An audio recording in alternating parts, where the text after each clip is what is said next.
आदाब, नमस्कार। आप देख रहे हैं सिन्हा न्यूज। मैं हूं आपके साथ गुलफशा अंसारी। इस वक्त पूरी दुनिया में दो ही चर्चे हैं जिस पर सुर्खियां बन रही हैं। इसमें पहली खबर इजराइल की है तो दूसरी खबर फिलिस्तीन और तबाह होते गजा की है। ऐसे में कई लोगों के जहन में ये सवाल जरूर उठ रहा है कि इसमें गजा की क्या भूमिका है और क्यों अंतर्राष्ट्रीय स्तर पर युद्ध होने के बावजूद अंतर्राष्ट्रीय संस्थाएं जिनके जिम्मे में शांति व्यवस्था बनाए रखने की जिम्मेदारी है वो अब तक खामोश है। क्यों इजराइल और गजा पर लगातार हमले जारी हैं। इसी बीच इजराइल ने बड़ा बयान देते हुए कहा है कि हम हमास के खात्मे तक अपनी पहल जो है वो नहीं रोकेंगे, यानी कि जब तक हमास तबाह बर्बाद नहीं हो जाता तब तक ये घटनाएं, ये मिसाइलें यूं ही चलती रहेंगी।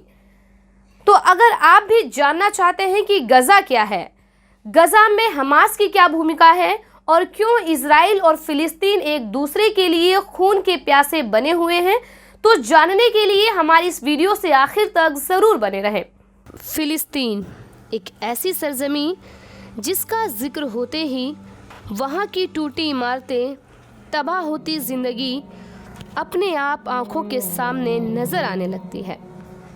ये बात तो हम सभी जानते हैं कि फिलिस्तीन और इजराइल के बीच सालों से तकरार जारी है। फिलिस्तीन वह सरजमी है जहां के मुसलमान हर पल शहादत की जंग लड़ते हैं। वैसे तो फिलिस्तीन एक ऐसा देश है जहां मुस्लिम, ईसाई और यहूदी तीनों मज़ाहिब के मानने वाले लोग रहते हैं, लेकिन इस सरजमी को मुसलमानों के लिए दयनीय बना दिया गया है। मुस्लिमों के लिए मक्का और मदीना के बाद तीसरी सबसे पाक मस्जिद अल-अक्सा इसी सरजमी में वाक़ है। हज़रत ज़करिया अलैहिस्सलाम का महराब भी इसी शहर में है। इसके बावजूद इजराइल इस पाक सरजमी को नस्त नाबूद कर अपना परचम बुलंद करना चाहता है और मुस्लिम इसे बचाने के लिए आए दिन अपनी शहादत देते रहते हैं। इजराइल के इस नापाक चाहत को हमास, जो कि एक फलस्तीनी संगठन है, वो मुंह तोड़ जवाब देता है। हमास की अहमियत को आप इस तरह भी समझ सकते हैं कि अगर फिलिस्तीन का यह संगठन ना होता तो इजराइल के नापाक मंसूबे कब के कामयाब हो चुके होते।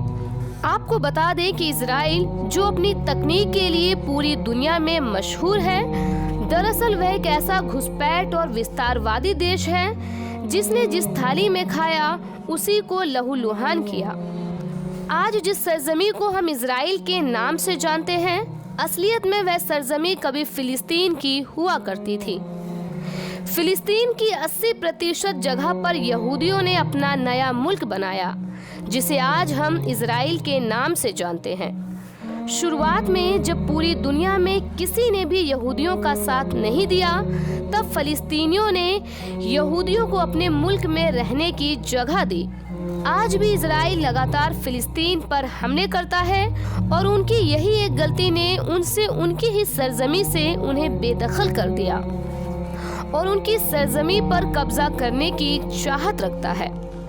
फिलिस्तीन के मुसलमानों ने इजराइल के साथ जंग में अपना सब कुछ गंवा दिया, लेकिन वह एक चीज को गंवाना नहीं चाहते और वह है यरूशलेम में मौजूद मस्जिद अक्सा, जो उम्मत मोहम्मदी के लिए बेहद पाक सरजमी है।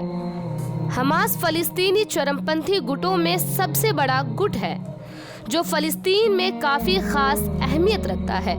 यह संगठन चुनावों में भी हिस्सा लेता है और बहुत बड़ी पार्टी के तौर पर जाना जाता है। हमास का नाम इस्लामिक रेजिस्टेंस मूवमेंट के अरबी नाम के पहले अक्षरों से मिलकर बना है। हमास की शुरुआत 1987 में फलस्तीनियों के पहले इंतिफादा या बगावत के बाद हुई, जब वेस्ट बैंक और गजा पट्टी में इस्राएली कब्जे की मुखालफत शुरू हुई। ये संगठन इजराइल के नापाक मंसूबों को तबाह करने के लिए जाना जाता है। इजराइल के राष्ट्रपति बेंजामिन नेतन्याहू ने फिलिस्तीन पर कई तरह के रोक लगा रखे हैं। उसकी चाहत दुनिया के नक्शे से फलस्तीन और मुसलमानों को खत्म करने की है। लगातार हमले से गजा में रह रहे 20 लाख फलस्तीनियों की हालत खराब होती जा रही है। वहाँ की अर्थव्यवस्था चौपट हो चुकी है। साथ ही वहाँ बिजली, पानी और दवाओं की किल्लत बनी रहती है। कौम की रहनुमाई करने और इजराइल से लड़ने के लिए हमास एक ऐसा संगठन है जो फलस्तीन के मुसलमानों की जान है। यह इजराइल की मुखालफत करने वाली एक ऐसी सेना है जो हक के लिए लड़ती है। ये बात और है कि इजराइल, अमेरिका, यूरोपीय संघ, ब्रिटेन और कई अन्य मुल्क हमास को एक आतंकवादी संगठन मानते हैं। हमास के आध्यात्मिक नेता शेख अहमद यासीन की 2004 में एक इजरायली मिसाइल हमले में मौत हो गई थी, जिस वजह से हमास और कमजोर हो गया। इजराइल हर बार फलस्तीन पर हमला करता है और फिर उस पर कब्जा करता है। ऐसा करते करते अब फलस्तीन के पास सिर्फ 20% हिस्सा ही रह गया है और बाकी हिस्से पर इजराइल ने कब्जा कर लिया है। यही वजह है कि दुनिया के नक्शे में आज इजराइल 80% में है, जबकि फलस्तीन जो असल में एक सरजमी थी वो मात्र 20% पर सिमट कर रह गई है। फलस्तीन के हक पर कई देश उनका साथ भी दे रहे हैं, जिसमें तुर्की और पाकिस्तान भी शामिल है। बावजूद इसके इजराइल फलस्तीन पर आक्रमण करने से बाज नहीं आ रहा है। फलस्तीन हमास और गजा को अपना निशाना बनाता जा रहा है, जिससे कई आम लोग मारे जा रहे हैं। याद रहे कि अगर हमास खत्म हो गया तो फलस्तीन और यहाँ रहने वाले मुसलमान कमजोर हो जाएंगे और इजराइल के मंसूबों को बूस्ट मिल जाएगा। इसलिए इजराइल गजा, जहां हमास का सबसे ज्यादा असर है, उस पर लगातार हमले कर रहा है। जाहिर है अब आप ये समझ गए होंगे कि हमास एक संगठन है जो इजराइल के मंसूबों को नस्तनाबूद करने की चाहत रखता है। वहीं फलस्तीन अपने मंसूबों में कामयाब होने के लिए हमास का खात्मा चाहता है। इजराइल और फलस्तीन के बीच अब लड़ाई मस्जिद अक्सा को लेकर है।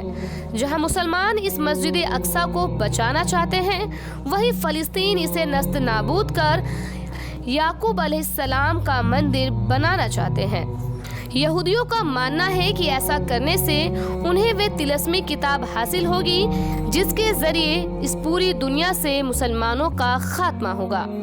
फलस्तीन और इजराइल पर आपकी क्या राय है, हमें कमेंट कर जरूर बताएं। Bureau report, Simna news. जनहित से जुड़ी चुनिंदा खबरों को जानने के लिए सब्सक्राइब करें सिमना न्यूज़ को और बेल आइकन को दबाना ना भूलें। वीडियो पसंद आने पर लाइक, शेयर और कमेंट करना ना भूलें।